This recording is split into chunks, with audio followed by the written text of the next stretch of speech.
नमस्कार मंडळी, स्वागत आहे तुमचं आपल्या यूट्यूब चॅनलमध्ये। आज आपण वेगळ्या पद्धतीने पनीर बनवणार आहोत। तर बघा काय काय वापरले आपण। मसाला वगैरे इथे वाटप काही करायचं नाही, झटपट होणार आहे आणि अगदी तुम्ही टिफिनसाठी बनवू शकता। झटपट होणार आहे एकदम।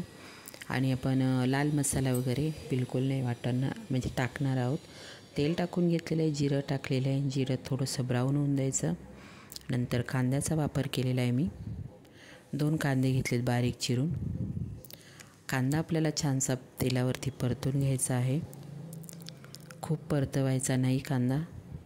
आणि आपल्याला हिरवी मिरची, लसूण, जिरं, अद्रक मी थोडंसं ठेचून घेतलेलं आहे। बघा तुम्ही एकदा बनवून, वेगळी टेस्ट लागते। तर बघा मी तुम्हाला टाकून घेतलं आहे। हिरवी मिरची घेतली, याच्यामध्ये लसूण, अद्रक, कोथिंबीर आणि जिरं ठेचून घेतलेलं आहे। वेगळी टेस्टसाठी आपण नेहमी पनीर मसाला टाकतो किंवा आपण घरामध्ये अवेलेबल असेल तो मसाल्याचा वापर करतो। तर नक्की असं हिरव्या मिरचीत बनवून बघा तुम्ही, वेगळं लागतं, छान लागतं। तर आपल्याला व्यवस्थित कच्चेपणा जाईपर्यंत ते परतून घ्यायचं आहे। नंतर इथे मोठा टोमॅटो घेतलेला आहे मी। टोमॅटो बारीक चिरून घेतलेला आहे, टोमॅटो टाकून घेतलेला आहे। कांदा, टोमॅटो आपण हा ग्रीन मसाला टाकलेला आहे वाटलेला, तो व्यवस्थित तेलामध्ये त्याचा कच्चेपणा जाईपर्यंत सगळं आपल्याला व्यवस्थित परतून घ्यायचं आहे। नंतर हळद टाकायची चिमटीवर, धना जिरा पावडर टाकलेली आहे मी।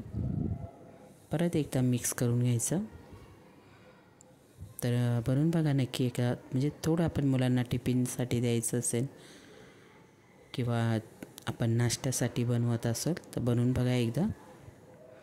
तर छान असं सगळं व्यवस्थित मसाले परतून झालेले आहेत।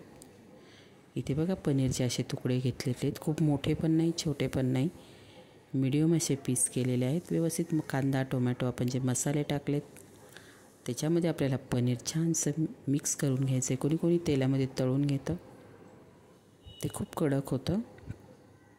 पनीर बी डायरेक्ट टाकते मसाल्यामध्ये, काही तुकडे वगैरे नाही होत। त्याच्यामध्ये थोडंसं पाणी टाकायचं आहे, खूप पाणी नाही, थोडंसं टाकायचं मैत्रिणींनो। आणि झाकण ठेवायचं आहे, एक वाफ येऊन द्यायची, म्हणजे आपला कांदा, टोमॅटो, जे मसाले टाकलेले आहेत सगळं व्यवस्थित असं मिक्स होऊन येईल। तर मैत्रिणींनो करून बघा। माझी पनीरची रेसिपी तुम्हाला कशी वाटली? झटपट होणारी आणि थोडीशी वेगळी, नक्कीच करून बघा। आणि याची चव वाढवण्यासाठी, अजून आपल्याला याची चव वाढवण्यासाठी कस्तुरी मेथीवरून टाकत आहे मी। कस्तुरी मेथी शेवटी वापरायची, तर टाकून घ्यायची। बाय।